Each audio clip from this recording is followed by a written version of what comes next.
Meu nome é Fernanda Proença, eu sou formada em Filosofia pela Universidade de São Paulo, mestre em Filosofia pelo Programa de Pós-Graduação em Estética e Filosofia da Arte da Universidade Federal de Ouro Preto e atualmente eu curso doutorado na Universidade Federal de Minas Gerais, também na linha de Estética e Filosofia da Arte. A minha dissertação de mestrado foi indicada ao Prêmio Filósofas de Destaque Acadêmico do ano de 2020, realizada pela Rede Brasileira de Mulheres Filósofas, que resultou nessa série de vídeos. Eu fui então convidada para apresentar aqui um pouco da minha pesquisa de mestrado como parte da divulgação dos trabalhos científicos realizados por mulheres no Brasil.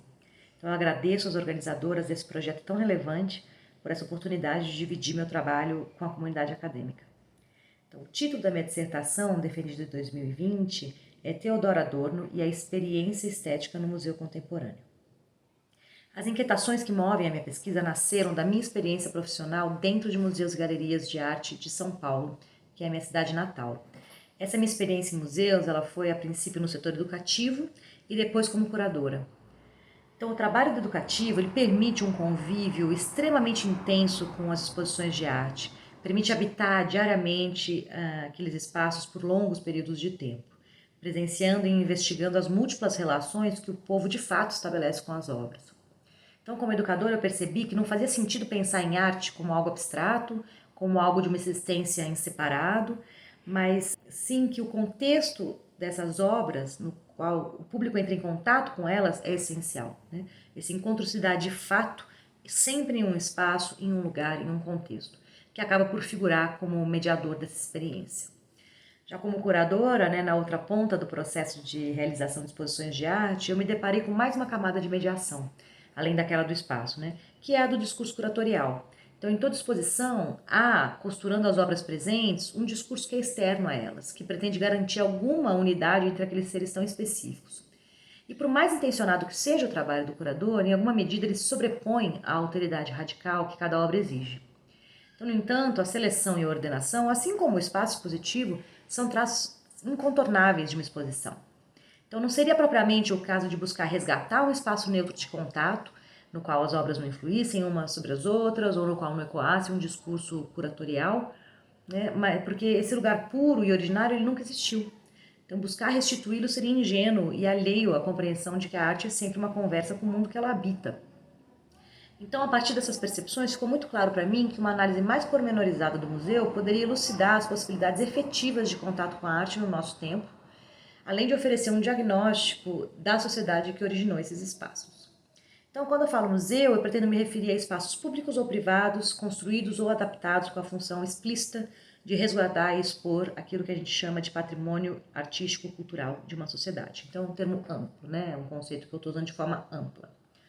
Para investigar essas questões, eu recorri à filosofia de Theodor Adorno, filósofo alemão que faz parte da chamada Escola de Frankfurt, radicado nos Estados Unidos durante o período do fascismo na Alemanha.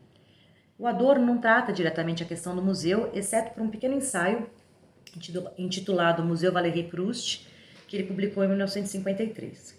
Mas eu me senti à vontade para estender as análises adornianas a essa questão do museu, porque o pensamento de Adorno, especialmente a sua crítica à cultura, nos oferece ferramentas para articular arte e sociedade, algo que é essencial na compreensão do museu como diagnóstico de época.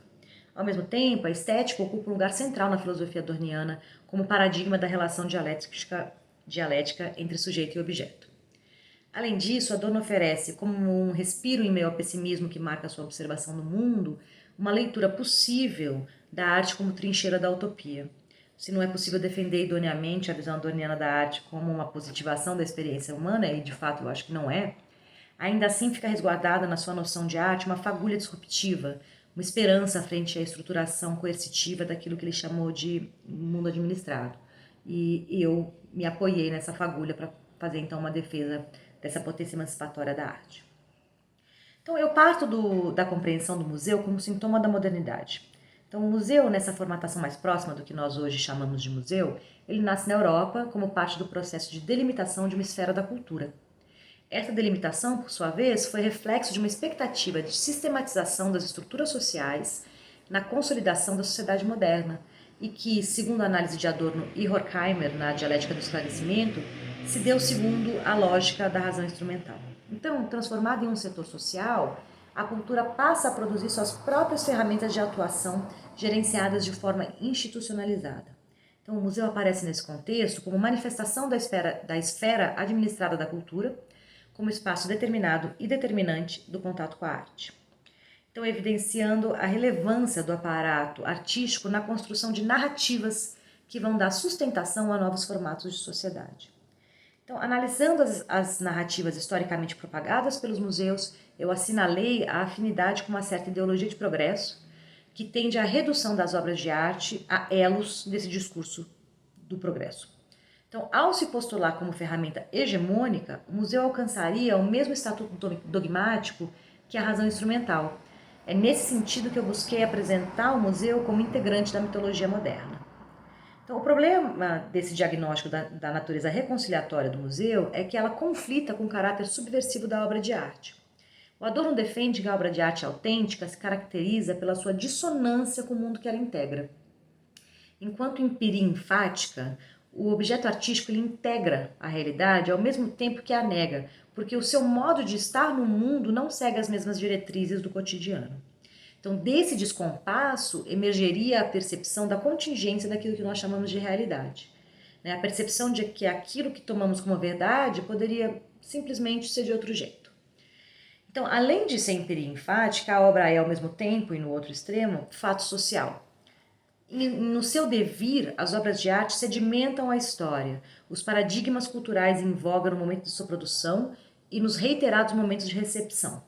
Então, essa sedimentação ela se dá de maneira não intencional e se aglutina na própria forma do material. Então, diferente da dinâmica hegemônica do museu, essa sedimentação sócio-histórica na obra, ela absorve o não idêntico, aquilo que escapa às narrativas racionalizantes.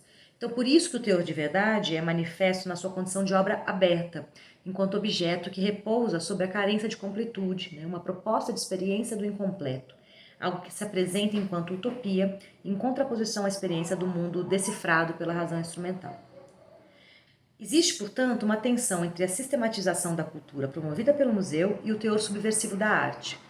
Então, a partir daí, eu procurei propor que o museu ele pode atuar como parte do aparato da indústria cultural na reificação das obras de arte ditas autênticas, aproximando-as, ao menos temporariamente, de mercadorias culturais.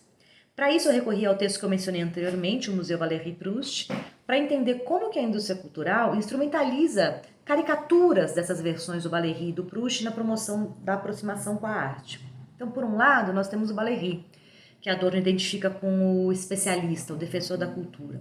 Então, nesse ponto, as premissas da indústria cultural que atuam no museu se apoiariam nessa questão da defesa de uma esfera da cultura que não se submete a questionamento e que leva, em última instância, a uma usurpação do esquematismo kantiano, quando o museu não questiona a categoria da obra de arte enquanto tal e oferece de antemão para o público o arcabouço conceitual para essa recepção estética, alienando o público de uma potencial recepção crítica. Por outro lado, temos o Proust, cujo resgate da memória, que a princípio seria uma porta de acesso a essa sedimentação sócio-histórica da qual eu falava, ela é deturpada em direção a uma mera recepção subjetivista, no império do gosto que ignora a inserção social do material artístico em prol de uma ilusão de adensamento do sujeito.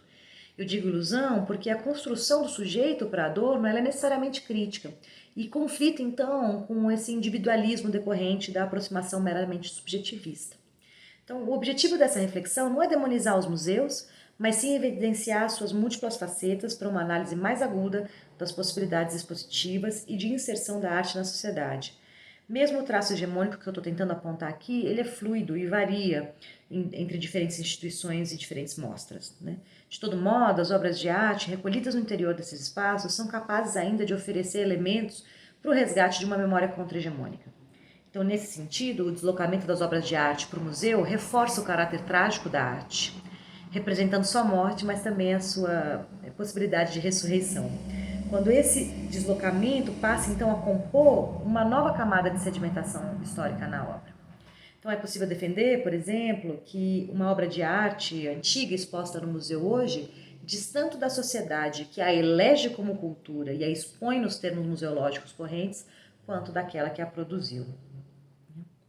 Pode parecer ingênuo atribuir tanta potência emancipatória à arte, mas a competência das obras de arte para influenciar consciências ela se torna evidente quando nós percebemos que as diversas forças de controle social buscam incessantemente integrar a arte como aparato imagético.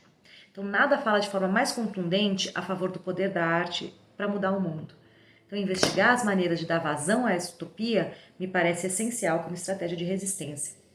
A minha pesquisa tentou elucidar como essas tensões que caracterizam o mundo contemporâneo tornam-se questões da própria arte, na medida em que o seu teor de verdade dinâmico as absorve, né? Quis também projetar sobre o museu essa mesma aproximação dialética, mas a minha dissertação termina com novas questões, né? Que era de se esperar. Então, do ponto de vista da instituição, eu me pergunto como o museu pode elaborar essa dialética entre emancipação e dominação.